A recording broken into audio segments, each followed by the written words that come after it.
Good afternoon, students. Today we'll be taking up the fourth lesson in Flamingo, The Rat Trap, written by Selma Lagerlöf.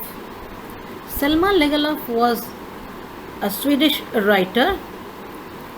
She was the first woman writer to win the Nobel Prize in 1909.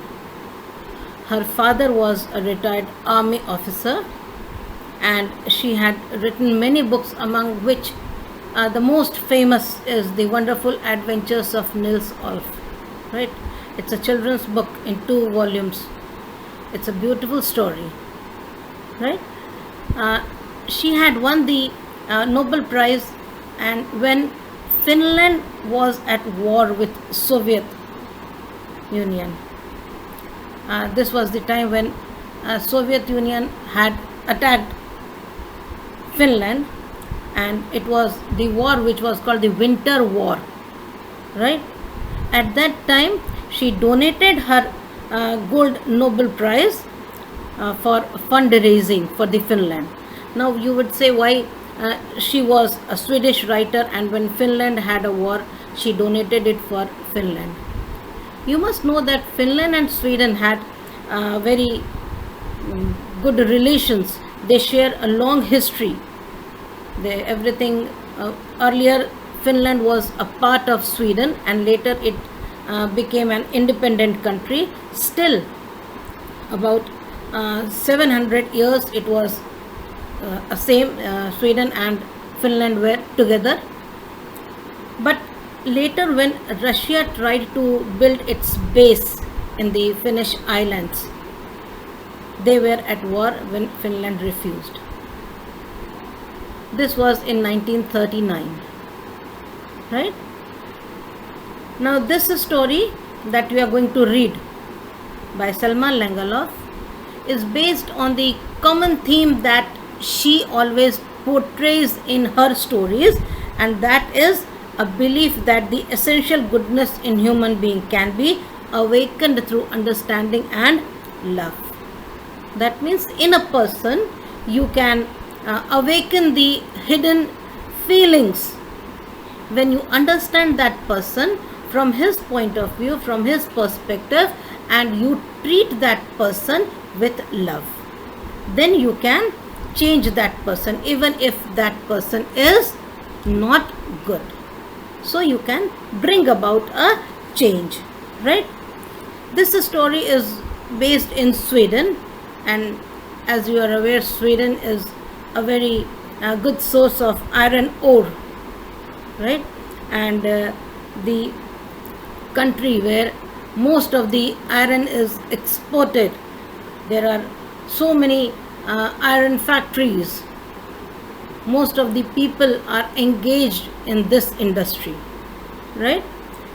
Now this story deals with a man who is going around selling rat traps made of wire. You know what is a rat trap? A trap where you put the cheese or the pork, and the rat comes to get that bait, and the rat is trapped. That is a rat trap. So he used to make those rat traps out of wire and sell it going around in the town. Right? He was very poor, in rags. He was very underfed, malnourished, and that is why his cheeks were sunken. Right? And in his eyes you could see the hunger. Right? The eyes were shining with hunger, as if that of a rat.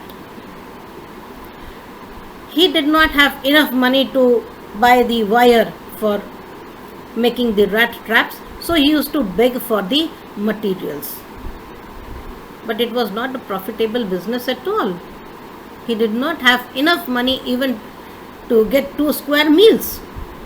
So he had to resort to petty thieveries.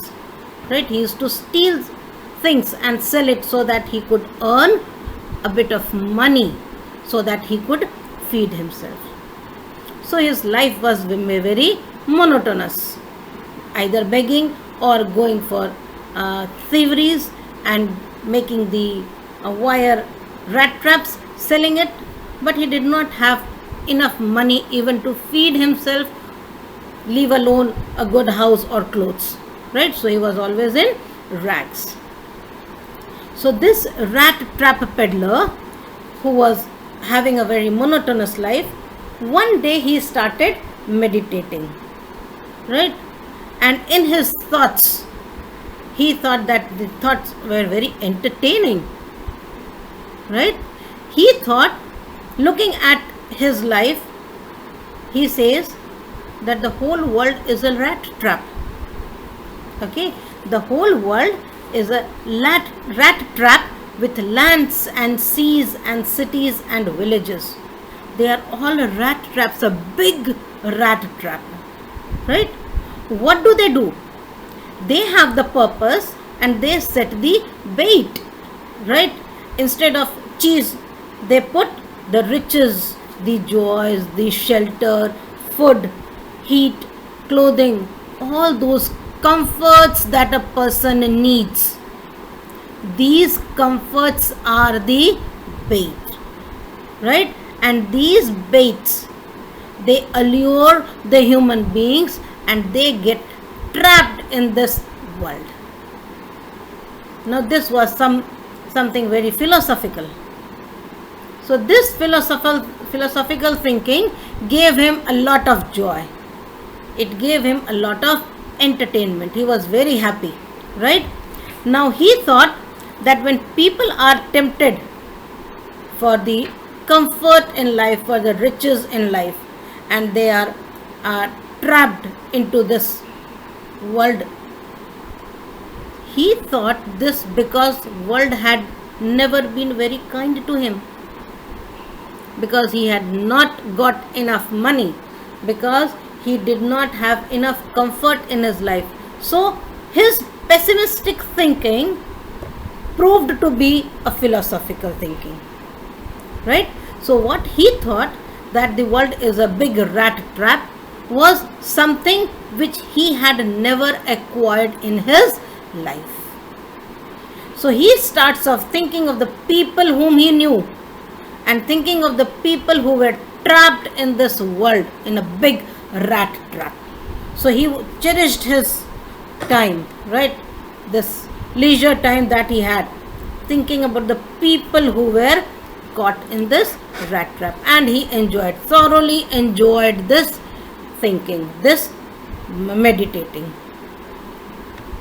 One day when he was going, it was evening, and on the streets he saw a little grey cottage, right? Usually he used to ask for shelter in some of the houses and he was thrown away. Nobody would like to have a stranger, and that too a ragged person, right? A vagabond. Who would like to have that person as their guest? So one day when he knocked, in the hope that he would be given some food or shelter, he knocked at the door, and unlike other days when he saw the sour faces of the people, he saw a very glooming face of a person, a very blooming face, a very happy person. An aged man was there, right? And he was very happy to see this passerby. He did not have a wife, he did not have children, he was all alone. So when this man knocked, this rat trap seller, he knocked at the door, this old man opened the door and welcomed him, right? He was very happy to have a guest on that day when he was all alone. He was happy that he would be having someone to talk to, right? So he was very happy. He welcomed this person, and when he went inside the cottage, they both sat, and the old man put the porridge on the stove. That is, he cooked porridge for this rat trap seller, this tramp, right? This ragamuffin. Okay, so he was welcomed into the house of this old man. He starts telling about himself that he was a crofter, and he offers him a big chunk of tobacco, right? A big piece of tobacco roll for his pipe. Both of them smoke the pipe, and then both of them play the card game called Majalis, right? So this vagabond, this tramp, had a wonderful time with the old man. He was very generous. He offered him porridge. He offered him a big slice of tobacco. He played cards with him, and he allowed him to stay in his house for the night, right? He was very generous. So this old man, he was not only generous with his things, he was also generous with his confidences. Now confidences here means the secrets that he has. Now he told that he was a crofter at Ramjo iron mill, right? He was a crofter, but now he is retired, he is old. As he was working there, now he is physically unfit to work. He has a cow, right? And this cow gives a lot of milk, right? He calls the cow as Bossy. Bossy is Latin word boss, B-O-S, which means a cow, right? This Bossy gives me so much of milk that I sell it to the creamery. Okay.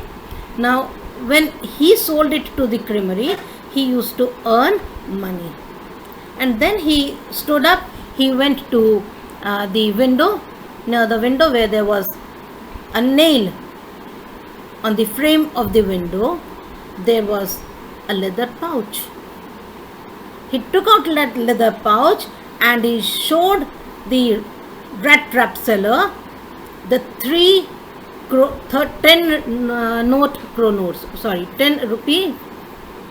kronotes note, 3 10 kronor notes. That means 30 kronots. Kronor is the currency of Sweden. Now you can imagine 30 kronors meant a lot in 1920 or 30, you can say before that, 1910 or 1920s.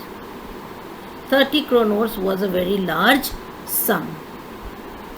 When this crofter, the old crofter, showed 30 kronor notes, the rat trap seller, the tramp, he was very surprised, but he did not say anything at that time.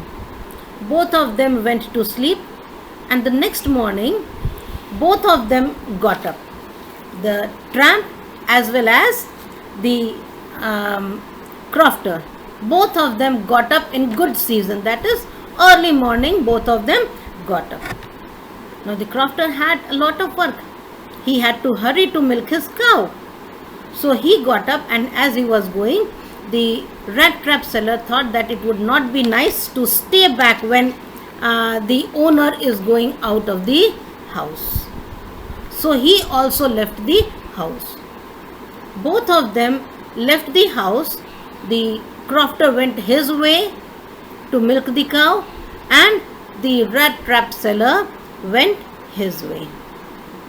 But 30 minutes later, half an hour later, the rat trap seller was back on the door. Right? He did not enter the house. He did not knock the door.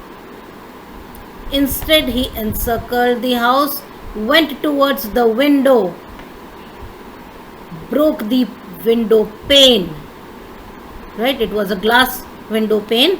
So he broke the glass window pane, put his hand inside, took out the leather pouch which was hung on the nail on the frame of the window, took out that 30 kronors, the 3 10 kroner notes, took it out, kept it, and hung the leather pouch back on its place. So he had stolen the money. Right? He went away from there. As he went away from there, he went straight on the main street, right, on the main road. After going for some distance, he thought that if the old crofter comes to know about the thievery, he would be informing the police. And if the police would be following him, they would follow him on the main road. So he thought that it would be the best idea if he takes the route from the forest. So he enters into the woods. Right? He entered into the forest. Now when he entered into the forest, he was having the money in his pocket. He was very happy. He thought that he had cheated that man and he had taken the money which would suffice for a very long time. But as he moved forward in the forest, there were trunks, branches, thickets, fallen logs, all of them. It seemed as if it was impenetrable prison for him. He could not find his way. He went and he came back to the point from where he had started. So these all trees and the thicklets and the logs, it seemed as if he could not penetrate it. He cannot move out of this prison. Now the thought came to him. He was himself caught in the rat trap. Right? Now this was the rat trap in which he was caught. He had been greedy. He has stole 30 kroners from the crofter's house and he was running away, trying to find a way to the town from the forest, which he was unable to. Now it was winter time. It was late in December. It was dark and now he started to feel afraid. Right? He was in despair. He thought that it would be impossible for him to go out. For the whole day he had walked, so he was tired too.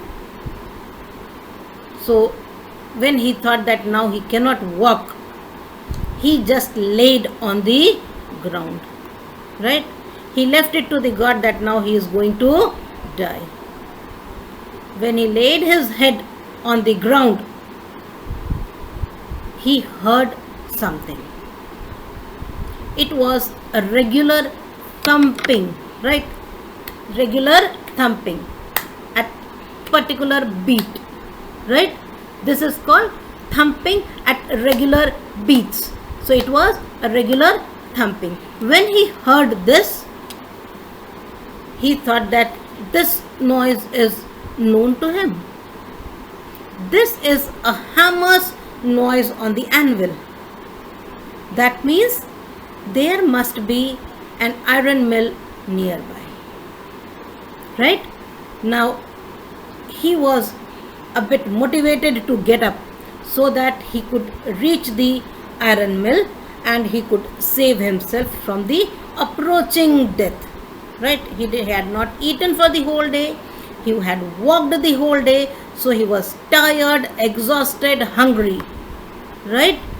And now when he laid on the ground, he heard this sound, the regular thumping, and he realized that there is an iron mill nearby.